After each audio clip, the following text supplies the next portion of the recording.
75তম গণপ্রজাতন্ত্র দিবস উদযাপন উপলক্ষে রাজ্যবাসীকে প্রদেশ কংগ্রেসের পক্ষ থেকে অভিনন্দন জ্ঞাপন করছি। এই দিনটি সারা দেশের সঙ্গে আমাদের রাজ্যেও যথাযোগ্য মর্যাদার সঙ্গে পালন করার লক্ষ্যে ত্রিপুরা প্রদেশ কংগ্রেস প্রধান কার্যালয়ে এবং আমাদের জেলা ব্লকগুলির যারা কার্যকর্তা আছেন তাদের সকলের উদ্যোগে পালন করা হচ্ছে। আমাদের দেশের সার্বভৌমত্ব, দেশের জনগণের মৌলিক অধিকার সুরক্ষিত রাখার জন্য সংবিধান রচয়িত করা হয়েছিল। এই সংবিধান আজকের দিনে 1950 সালে গৃহীত হয়েছিল।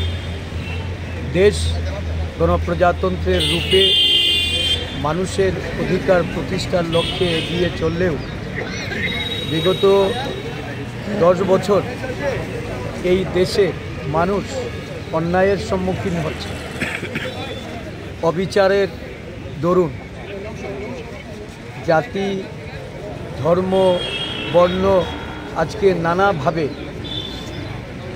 উপেক্ষিত, খণ্ড বিখণ্ডিত এবং হিংসাদীর্ণ একটা অরাজক পরিস্থিতির সম্মুখীন হয়ে এই সাংবিধানিক যে অধিকার, এই অধিকার আজকে ক্ষুণ্ণ হতে বসেছে।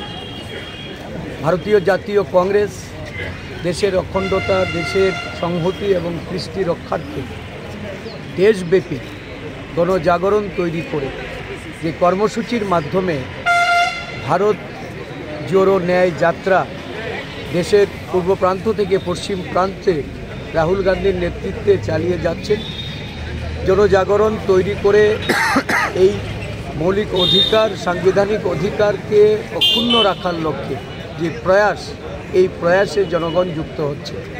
আমাদের রাজ্যের মানুষ, সচেতন নাগরিক সকলেই তাদের সাংবিধানিক অধিকার প্রতিষ্ঠিত করার জন্য জাতীয় কংগ্রেসের এই যে আহ্বান, রাহুলজি এই আহ্বানে তারা সাড়া জানাচ্ছে এবং রাজ্যকে, দেশকে শক্তিশালী করার লক্ষ্যে একজন গণতন্ত্রের সৈনিক হিসাবে ভূমিকা পালন করার জন্য আমাদের প্রদেশ কংগ্রেসের পক্ষ থেকে আমরা রাজ্যবাসীর প্রতি আহ্বান রাখছি।